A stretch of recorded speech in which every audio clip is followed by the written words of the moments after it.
présenter, Eva. Donc, on prépare un inoculum à 0,5 McFarland, c'est très bien. Avec, en gros, on sait que 0,5 McFarland, ça fait 18 UFC par ml. Ensuite, on vous disait que c'était une entérobactérie. Donc, d'après votre document sur le fascicule à spirale, vous savez que vous devez diluer au 1 centième. Question, à quoi ça sert justement de diluer? Quel serait le problème si je ne faisais pas ma dilution au 1 centième, d'après ce que je viens de vous expliquer juste avant là? Est-ce que quelqu'un peut me dire ça? À quoi ça ressemblerait mon antibiogramme si je ne faisais pas la dilution au 1 centième? Allez, levez la main là. Ouais, Camille?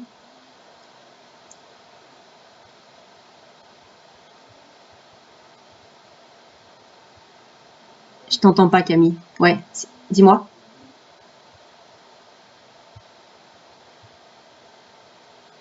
Bah oui, il y en aurait trop. Or, rappelez-vous ce qu'on vient de dire. On veut que les colonies, elles soient comment? Au touche-touche. Si jamais vous ne faites pas la dilution, vous allez obtenir quoi? Comment ça va s'appeler, ce que vous allez obtenir? Il y en aurait trop. Ça s'appelle comment en micro quand je vois vraiment... Ouais, Lucas? Voilà, on aurait un tapis bactérien. C'est pas ce qu'on veut. Nous, on veut vraiment qu'il y ait des colonies au touche-touche pour que la CMI soit la plus juste possible. Donc, vous voyez qu'il faut taper pile poil dans la bonne dilution, en fait, et que, évidemment, cette dilution, elle change en fonction de la taille des bactéries. Donc, ça, c'est standardisé. On vous dit, si vous avez telle bactérie, il faut diluer à temps. C'est pas vous qui allez l'inventer. Hein, vous allez suivre le protocole. Donc, pour avoir des colonies au touche-touche, je dilue au 1 centième mes entérobactéries. Du coup, je me retrouve, Eva, c'est très bien, à 10 puissance 6 UFC par ml. Et je sais que quand je vais ensemencer ça sur ma gélose Muller-Hinton, je vais pouvoir avoir des colonies qui sont confluentes. Si jamais vous diluez trop, qu'est-ce qui va arriver, Arthur? Si vous avez la main lourde, là, vous vous plantez dans la dilution. Vous diluez, par exemple, au 1 millième au lieu du 1 centième. Quel est le risque?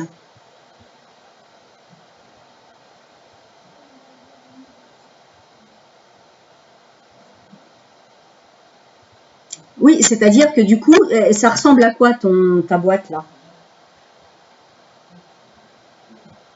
Si j'ai trop dilué, qu'est-ce que je vais avoir sur ma boîte? Alors là, c'est vraiment si j'ai beaucoup dilué, mais si j'ai dilué un peu trop, mais que j'ai quand même dilué, qu'est-ce que je vais avoir? Est-ce que quelqu'un voit ça? Ouais, Lucas?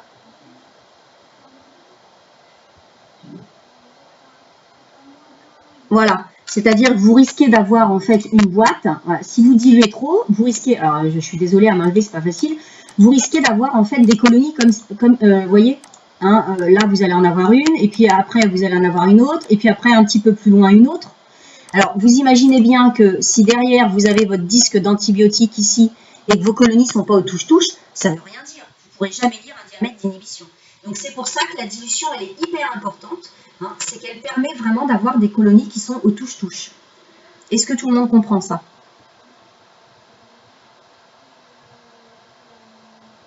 Ouais. Ok, super. Donc, j'ensemence sur ma gélose Muller-Hinton. Donc, ça, on le fera. Hein, c'est une méthode par écouvillonnage, mais cela dit, je crois qu'on l'a déjà fait, il me semble. Ouais, quelqu'un peut me... On l'a déjà fait, l'écouvillon, ou pas? En 3 fois, je ne me rappelle plus. Avec vous, cette année, est-ce que je l'ai fait? Oui ou non? Ça vous dit quelque chose? Non, ça vous dit rien? Non, ça vous dit rien? Bon, c'est pas grave, on le fera plein de fois en deuxième année, donc vous inquiétez pas. Donc, on ensemence sur une gélose Muller-Hinton, et ensuite, je dépose mes disques, j'incube et je lis mes résultats. Alors, je lis mes résultats, ça veut dire que je mesure mes diamètres d'inhibition. Ça, c'est parfait. Est-ce que ça va pour tout le monde, l'organigramme? Est-ce que tout le monde, globalement, avait fait ça? Ouais. Donc ça, c'est ce que vous auriez dû faire en TP. Non, Lucas, t'avais pas fait ça? Qu'est-ce que t'avais fait comme bêtise?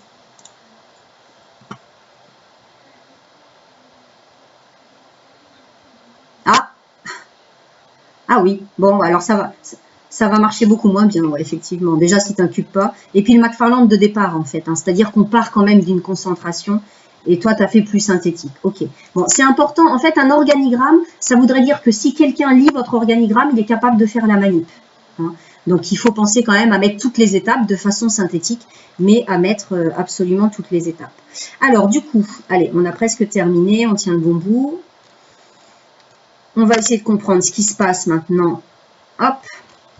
Donc là, voilà, vous avez votre gélose Muller-Hinton. Il faut imaginer que là, on est en J1, vous l'avez ensemencé. Pour l'instant, vous ne voyez rien. Hein, vous l'avez ensemencé sur toute la surface. Et vous déposez, là, on a déposé un disque.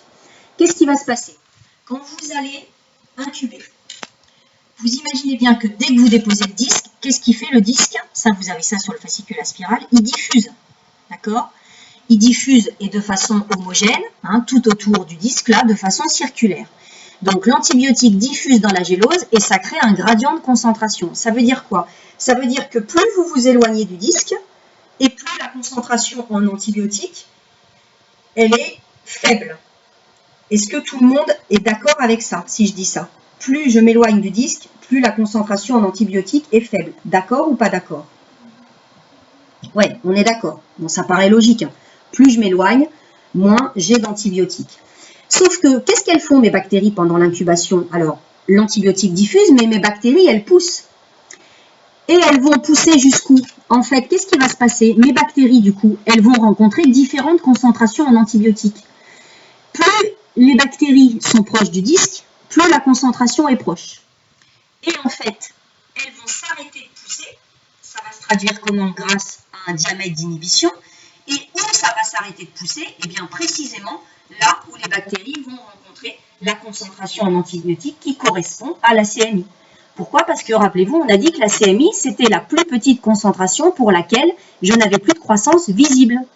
Donc, plus je rentre dans le disque là d'inhibition, plus ma croissance en antibiotiques est forte. Donc, évidemment, j'ai toujours pas de croissance. Mais en fait, là où tout autour du disque, là, j'ai ma concentration en antibiotiques, où j'ai pas de croissance, ça correspond précisément à la CMI. Donc, je vous l'ai représenté hein, sous une autre forme ici. Vous avez une droite là. Quand je suis tout à côté du disque, j'ai ma concentration en antibiotiques qui est maximale. Et plus je m'éloigne du disque, plus la concentration en antibiotiques est faible. Et là où j'ai plus de croissance, ça correspond à la CMI. Alors, vous allez voir qu'en fait, c'est beaucoup plus simple que ça, parce que l'intérêt d'un antibiogramme, c'est surtout de déterminer si la bactérie est sensible, résistante ou intermédiaire. Et après, on va voir comment on peut estimer la CMI, mais le but d'un antibiogramme premier, c'est de dire si c'est sensible, intermédiaire ou résistant. Bon, est-ce que cette notion de gradient de concentration est comprise quand même?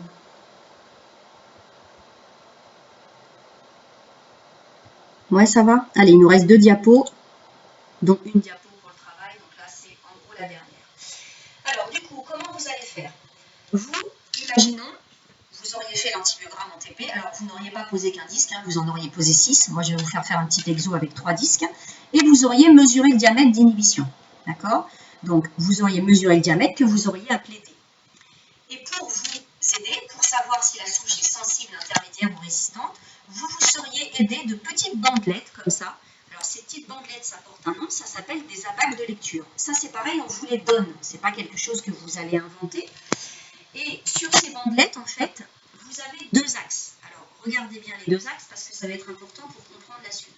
L'axe d'en haut, il se lit de droite à gauche. C'est votre diamètre, justement, d'inhibition. C'est sur cette échelle-là que vous allez lire votre diamètre d'inhibition. Et vous avez 2 valeurs qui sont petit d et grand d, qui correspondent en fait au diamètre correspondant à petit c et grand c, dont on a déjà parlé la semaine dernière. Donc, sur l'axe du haut, c'est la lecture des diamètres. Et sur l'axe du bas, qui se lit dans le sens inverse, vous avez les concentrations en antibiotiques. Et on vous donne toujours petit c et grand c. Donc, petit c, concentration critique inférieure. Et grand c, concentration critique supérieure. Question. Pourquoi est-ce que mes axes ne vont pas dans le même sens? On va voir si vous avez compris ce qu'on vient de faire juste avant. Pourquoi est-ce que mes axes sont en sens inverse? Ouais, Maëva?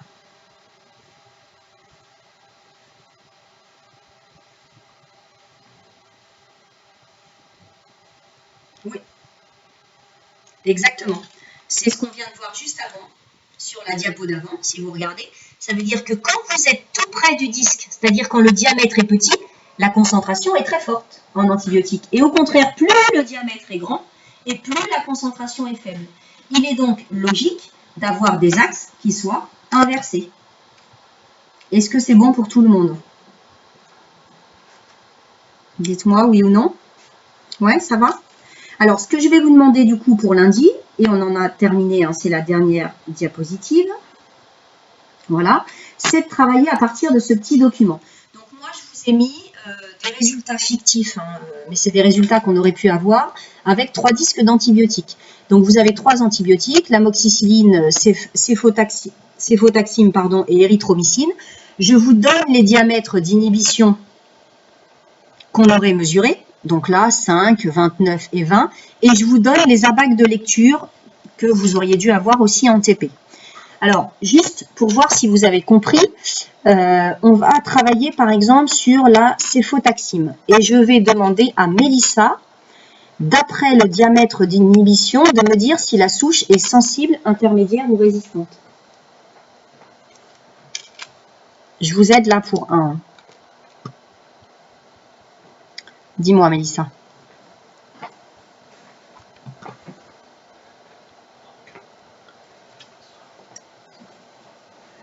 Pour la céfotaxime.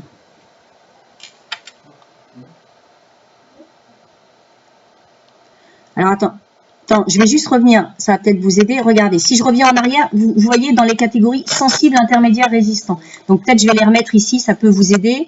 Donc, ici, la catégorie, c'est, hop, quand on est ici, c'est sensible. Ici, c'est intermédiaire. Et ici, c'est résistant. D'accord? Donc là, pour la céfotaxime, vas-y.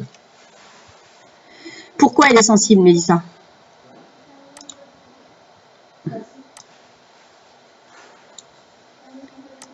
C'est où?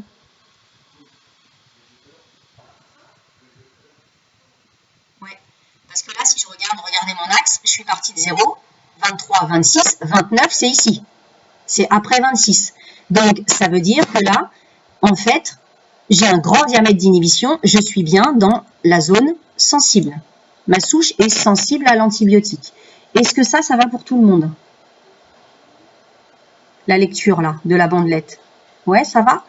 Alors, du coup, pour déterminer la CMI, si je vous demandais d'estimer la CMI, parce que je vais vous le demander dans le petit document, vu que vous êtes à 29, vous êtes à peu près ici. Est-ce que vous pouvez me donner l'estimation de la CMI? À peu près. Enfin, à coup sûr, elle est égale ou supérieure, inférieure? Est-ce que vous pourriez me dire quelque chose là? Sachant que vous avez la valeur de petit c et grand c. On va demander. Non, mais je vais demander ça à quelqu'un d'autre, alors je vais répéter. Est-ce que du coup, vous pourriez m'estimer la CMI? Camille Rénal, par exemple. Sachant que mon diamètre est de 29, bon, je vais effacer, hein, mon diamètre il est de 29, c'est-à-dire que je suis à peu près ici, d'accord? Qu'est-ce que je peux dire à coup sûr de la CMI, Camille? Ah non, alors attention parce que tu confonds le diamètre avec la CMI. La CMI, ça se lit sur quel axe?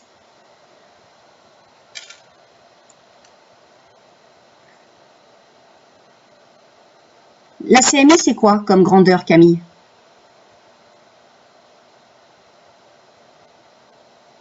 Allez, c'est presque fini là, je vous promets. Essayez de vous concentrer encore 2-3 minutes. Une CMI, c'est une concentration en quoi? Oui, mais en quoi? De quoi on parle quand on parle d'une CMI? C'est une concentration de quoi? Ouais, mais c'est une concentration en quoi, je répète? En bactéries, en quoi? Oui, c'est une concentration en antibiotiques. Donc, regarde ton abac de lecture. Où est-ce qu'on lit les concentrations en antibiotiques?